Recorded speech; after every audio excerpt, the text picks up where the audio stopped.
लखनऊ से। महाराज जी, आपके चरणों में कोटि कोटि प्रणाम। महाराज जी, मैं जानना चाहता हूँ कि शरणागति क्या है? भगवान और गुरु की शरणागति में कोई भेद है क्या? भगवान अव्यक्त रूप में है और गुरुदेव व्यक्त रूप में है, पर शरणागति की पद्धति एक ही है। तन वांग मनोभिर अमलई सोहम त्वयि वाश्रितः। शरीर से, वाणी से, मन से और स्वयं से निर्मल होने के लिए, भगवत प्राप्ति के लिए हम शरणागत होते हैं। चाहे गुरुदेव की हो, चाहे इष्ट देव की। इष्ट देव की आर्त भाव से, हृदय से होती है, वो गुरुदेव की कृपा से होती है, पर पहले गुरुदेव की शरणागति होती है।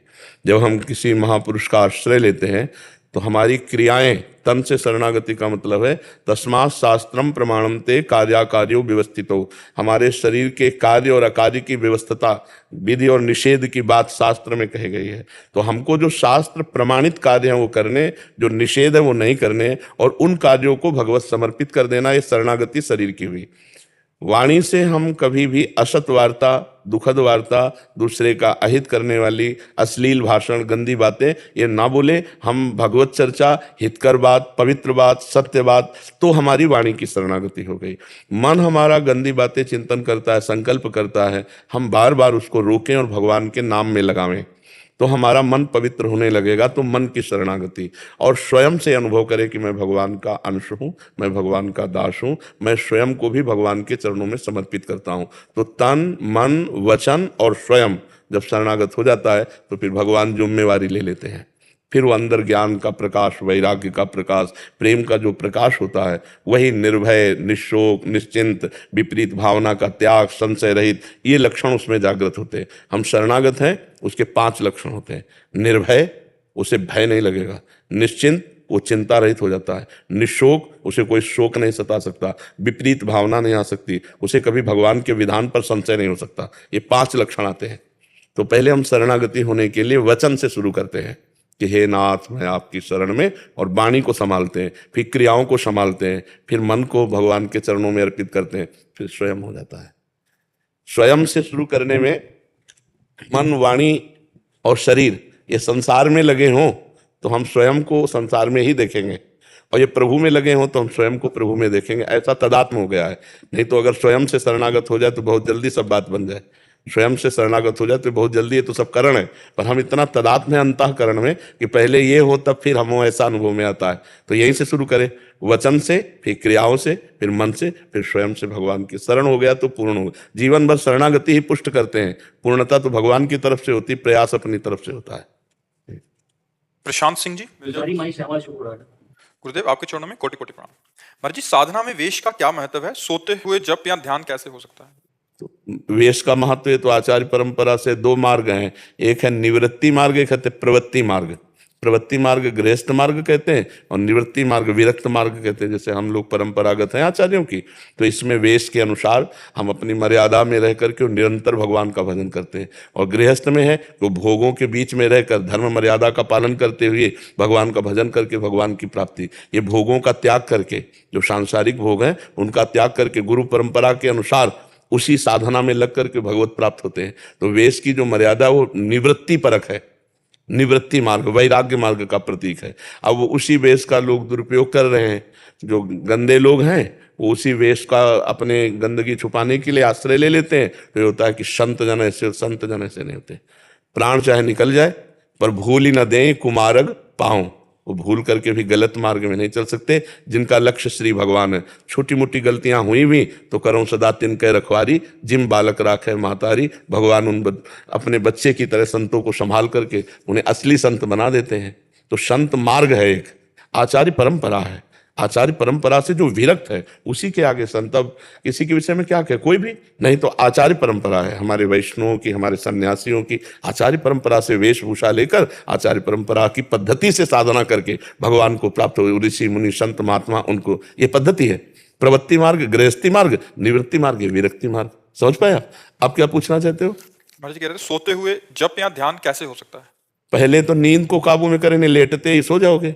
शवासन में जैसे लेटा, साधु महात्मा इसी पर प्रवीण होते, पड़े हैं तो भगवान में, खड़े हैं तो भगवान में, चल रहे तो कबीरदास जी कहते ठाड़े बैठे परे उताना, कबीर कहाँ हम रहे ठिकाना। ठिकाना अर्थात परमात्मा चिंतन में रहते हैं। अब जैसे आप शयन के लिए गए और आप तन्मयता पूर्वक भगवान का चिंतन कर रहे हैं, पहले तमोगुण पर विजय प्राप्त करें, नहीं तो जाते ही थोड़ी देर में नींद आ जाएगी, नींद आ गई तो फिर सो गए। तो तमोगुण को कब्जे में करने के लिए पहले सतोगुण भोजन करें, सतोगुण सात्विक भोजन।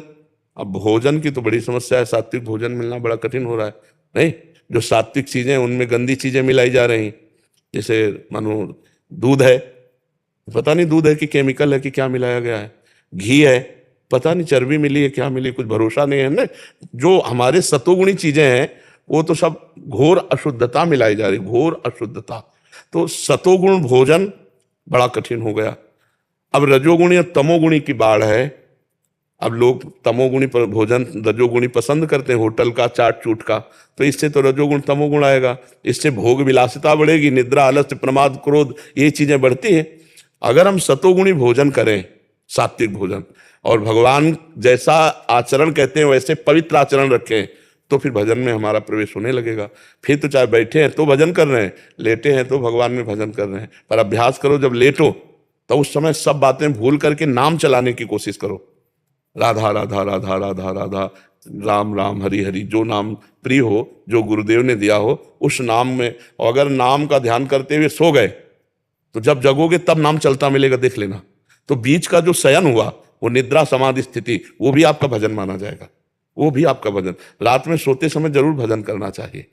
पर जो लोग रजोगुणी तमोगुणी होते हैं उस समय मोबाइल देखते हैं, गंदी बातें देखते हैं, गंदे विचार करते हैं, क्योंकि एकांत होता है नींद के समय, उस समय विकारों की बाहुल्यता आ जाती है। या तो विकार क्रिया करते हैं, या विकार दृश्य देखते हैं, या विकार चिंतन करते हैं। उस समय चाहिए एकांत में भगवान के चरणारविंद में चित्त को जोड़ना। कोई बिरला होगा, हजारों में कोई एक होगा जो ऐसा करे, नहीं तो उस समय तो मनोरंजन करते हैं। तो मनोरंजन बहुत घातक है, पूरी रात्रि बर्बाद हो जाएगी। अगर हम नाम जप करते हुए सो गए तो पूरी रात्रि भजन मानी जाएगी, हमारा जीवन सार्थक हो जाएगा। निद्रा समाधि स्थिति, नींद मानो समाधि में गई, क्योंकि हम जैसे राधा राधा राधा राधा कब सो गए पता नहीं चला। तो जब जगोगे तो आप देखना राधा राधा राधा आएगा, इसका मतलब बीच में भी हमारा समय राधा में ही गया, तो वो समाधि मानी जाएगी, वो भजन माना जाएगा। कभी कोई नींद खुलता है, ऐसा लगता है राधा राधा नाम, जो नींद खुलते ही राधा नाम निकल। हाँ, तो उसकी पहचान है कि आप सोते समय राधा नाम जप रहे थे, तभी वो नींद खुलते हुए आएगी। ये मन की एक दशा होती।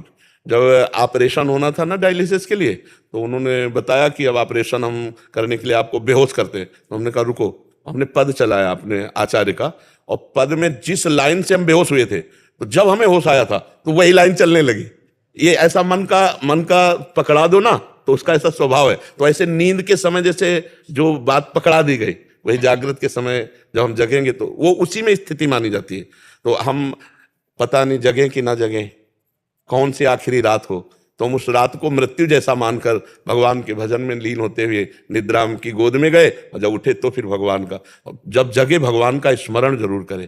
देखो तभी भक्त कहाया जाएगा।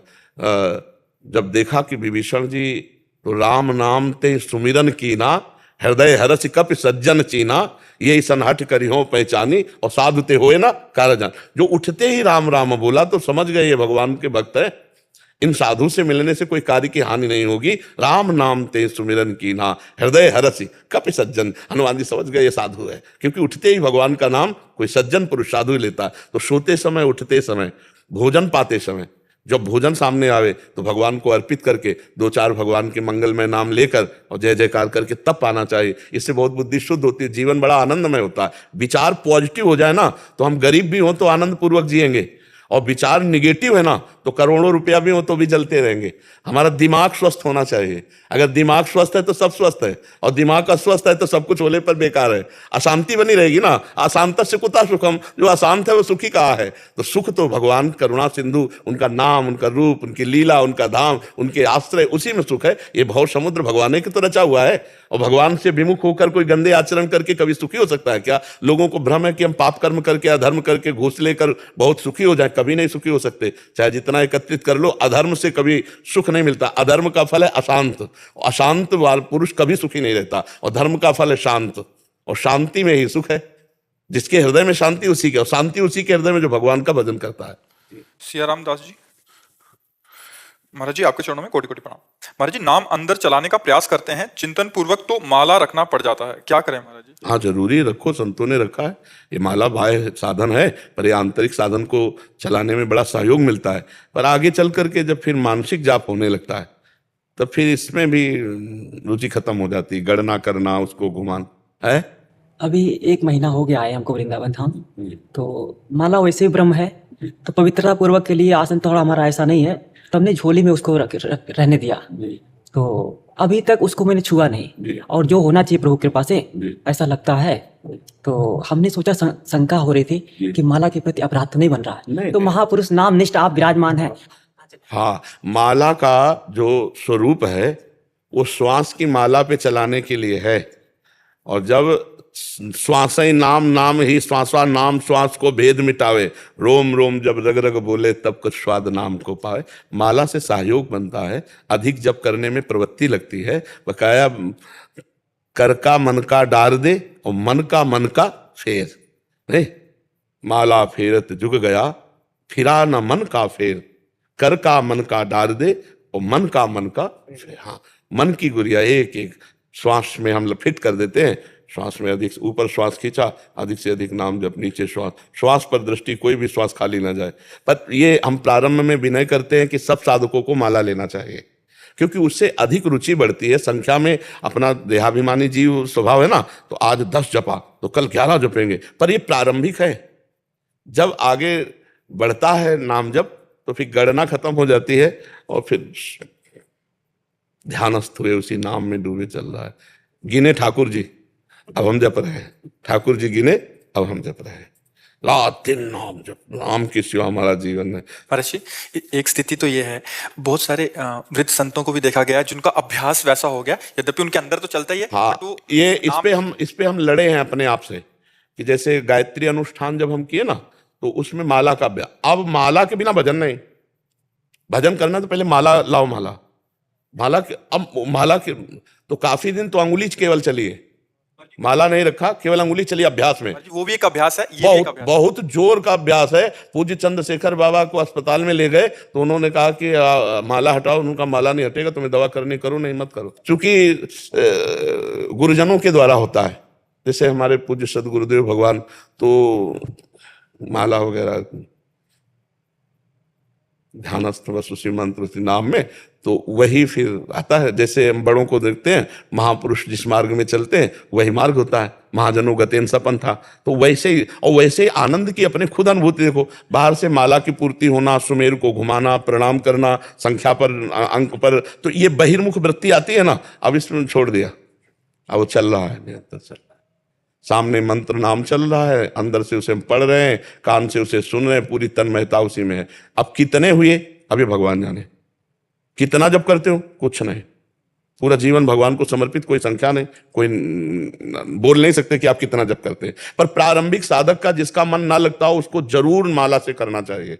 नहीं, माला से विशेष लाभ होता है। विशेष लाभ की नाम जप में रुचि बढ़ती है, संख्या में रुचि बढ़ती है। पर एक स्थिति होती है जहां आकर के ये सब राधे राधे, एक बात केवल रह जाती है, बिसरी हो ना बिसारी हो, यही दान मोहि देव। हर समय वो अखंड स्मृति में, वो गणना कौन करे।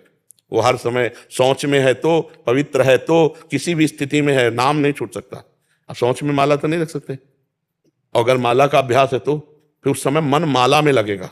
जल्दी नहा ले, माला करना है, और हमको उसी में डूबना है। सोच में ही बैठे बैठे सोच हो रहे हैं और उसी में नाम में डूबे। एकांत है, कोई बोलने वाला तो है नहीं, अपना सिटकिली लगी, खूब आराम से नाम जप करते हुए, सोच स्नान सब पूरे हर समय नाम जप। अपवित्र पवित्रो वा सर्वावस्थांगतो पिवह यह स्मरेत पुंडरीकाक्षम सवायाभ्यंतर शुचि। वो बाह्य अभ्यंतर से पवित्र हो जाता है जो भगवान का नाम जप करता है। अधिक से अधिक नाम जप करे। कुछ दिन जैसे माला से हम जपते थे तो अंगुली का अभ्यास था, तो हम ऐसे अंगुली चलाते थे ऐसे, फिर धीरे धीरे शांत, कोई बाहर क्रिया नहीं, कोई हलचल नहीं, अंदर से चल रहा है। और जैसे बने तैसे, माला से, काउंटर से, बिना माला से, जैसे बने, ईमानदारी से भगवान के भजन में मन लगना चाहिए। अब ऐसे नहीं कि प्रपंच अंदर चिंतन कर रहे हो, माला भी नहीं लिए तो गए नहीं, ज्यादा सिद्ध बनने की कोशिश करी और भजन चल नहीं रहा तो माला से भी गए और अंदर भजन नहीं चल रहा। इसलिए अपनी ईमानदारी से स्थिति देखनी चाहिए। यदि हमारा मन भजन में लगा है तो माला का मतलब है भजन, और अगर भजन में चूक हो रही तो तुरंत माला पकड़ो और मन को भजन में लगाओ। खास बात भजन। अभी हम जब यहाँ आए हैं तो हम मौन खोले यहाँ पे वृंदावन धाम में। तो हमें लगता है कि भगवान की कृपा से वो जो मौन की अवधि में अभ्यास रहा होगा, उसी अभ्यास बस चल रहा हमारी किसी। हाँ बिल्कुल ठीक बात। तो हमने फिर माला को जैसे मतलब एक विक्षिप्तता सा मतलब अनुभव। हाँ वो बात होता है, ऐसा होता है, पर वो एक तार चलाओ और कभी ऐसी भावना मत करो कि माला से जप ना करने पर अपराध लगेगा, ऐसा नहीं। जी जी जी महाराज जी, बड़ी कृपा आपकी रही। आपके एकांत में एक संशय हो गया मुझे। हाँ बच्चा। जब गुरु जी ने, मैंने 8 वर्ष का था तब मुझे नाम दीक्षा दी थी, जी। 15 वर्ष का हुआ तब गुरु जी परम धाम चले जी। गए। तो मैं, आपने कहा था कि गुरु प्रकट में होना चाहिए, जी। जो हमको प्यार करे डांटे, पर गुरु जी तो नहीं है, उनका नाम है मेरे पास, जी। उनकी दया है, हाँ। मेरा मार्गदर्शन। तो जितने संत हैं सबे संत गुरुदेव हैं, व्यास हैं या प्रतीति। तो 2 प्रकार के गुरु होते, एक होते दीक्षा गुरु और एक होते शिक्षा गुरु। तो दीक्षा गुरु तो वही है, जहां शिक्षा मिले, जिस संत से मिले बस उसी के चरणों का आश्रय लेते रहे हम। मान लो हम जहां सुना, हमें अच्छी बात लगी, पकड़ ली बात, ये गुरुदेव की बात है। फिर वहां सुना, वहां भगवान की बात मिली, पकड़ ली, गुरुदेव की बात है। 24 गुरु बनाए दत्तात्रेय जी ने, शिक्षा गुरु, शिक्षा ली ना 24 जगह से। तो हमें जब तक भगवत तत्व का पूर्ण ज्ञान ना हो जाए, तब तक हमें संत महापुरुषों का सत्संग सुन करके वो अपने गुरुदेव के रूप में मानकर स्वीकार करते रहना चाहिए। मंत्र दीक्षा गुरु जी ने नाम दिया है वही रखना चाहिए, वही चलाते चलना है। गुरु के वचनों पर इतना विश्वास हो कि अगर वो कह दे कि ये जपो इससे काम हो जाएगा, विश्वास कर, मंत्र मूलम गुरु वाक्यम मोक्ष मूलम गुरु कृपा, उसी से काम हो जाएगा। जो तुम्हें गुरुदेव ने नाम दिया वो जपो और सत्संग सुनकर के उसको अपने जीवन में धारण करो।